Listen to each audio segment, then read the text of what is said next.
Hello friends, तो आज हम लोग बात करेंगे अष्टांग हृदय के फर्स्ट चैप्टर के बारे में, जिसका नाम है आयुष कामीय अध्याय।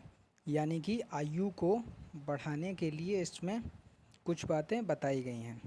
तो सबसे पहले यहाँ पर बात की गई है मंगलाचरण, यानी कि परम ब्रह्मा की स्तुति। सबसे पहले हम किसी जो हमारे आराध्य देव हैं ब्रह्मा, उनकी हम स्तुति करेंगे।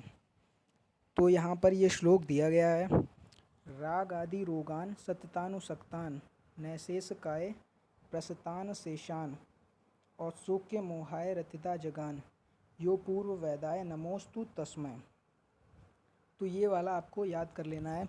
हालांकि ये एग्ज़ाम पॉइंट ऑफ व्यू से इम्पोर्टेंट नहीं है, लेकिन वाइबा वगैरह में इसको पूछा जाता है। और ये फर्स्ट श्लोक है अष्टांग हृदय का। उसके बाद में आपका आएगा आयु की परिभाषा।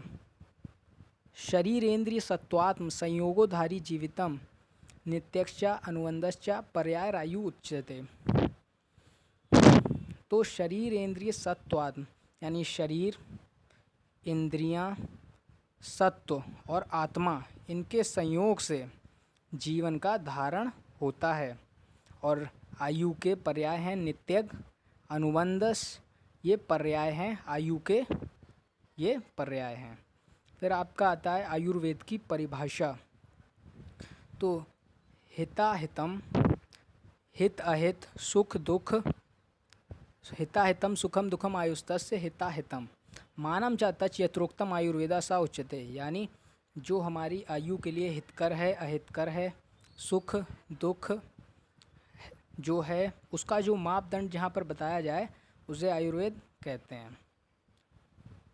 अब बात आएगी आयुर्वेद की। तो आयुषो वेदा यानी आयु का ज्ञान आयुर्वेद है। यानी जहाँ आयु का ज्ञान बताया जाए वही आयुर्वेद है। उसके बाद में आएगा आयुर्वेद का प्रयोजन। तो ये बहुत ही ज़्यादा इम्पोर्टेंट है। आयुर्वेद के 2 प्रयोजन बताए गए हैं।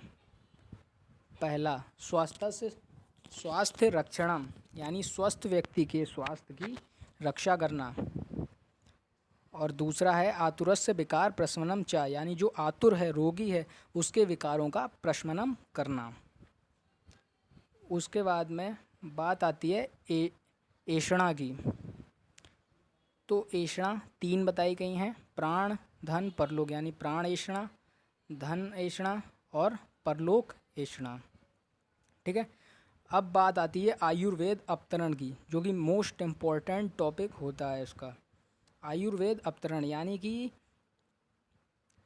आयुर्वेद पृथ्वी पर कैसे अवतीर्ण हुआ, कैसे आया। तो इसको सबसे पहले ब्रह्मा ने स्मरण किया था। ब्रह्मा ने पृथ्वी के निर्माण के समय ही आयुर्वेद का भी निर्माण किया था। ब्रह्मा ने यह ज्ञान दक्ष प्रजापति जी को दिया। दक्ष प्रजापति जी ने अश्विनी कुमार द्वय को दिया और इन्होंने इंद्र को दिया। इंद्र ने आत्रेय मुनियों को यह ज्ञान दिया और आत्रेय मुनियों ने अग्निवेश आदि ऋषि को यह ज्ञान दिया। इसके बाद में बात आती है अष्टांग हृदय निर्माण का उद्देश्य, कि अष्टांग हृदय को बनाने के पीछे का उद्देश्य क्या है। तो अष्टांग हृदय को बनाने का उद्देश्य ये है कि इसको अल्प आयु में पढ़ना असंभव था। यानी जो संहिताएं थीं, जो आयुर्वेद की संहिताएं थी, वो बहुत ही ज़्यादा डिटेल में थी, बहुत ही ज़्यादा डीप थी। तो उसको जो है, आदमी की जो आयु है वो बहुत ही कम है उसके हिसाब से, क्योंकि वो बहुत ही ज़्यादा डिटेल में था, उसको पढ़ना असंभव था। और इसमें एक ही चीज़ बार बार दी गई थी, जो संहिताएं थीं उसमें एक ही चीज़ बार बार दी गई थी, यानी कि पुनरुक्त दोष था। और बहुत ही ज़्यादा विस्तृत था, बहुत ही ज़्यादा डिटेल में था, जितनी हमें ज़रूरत भी नहीं थी उससे भी ज़्यादा डिटेल में था।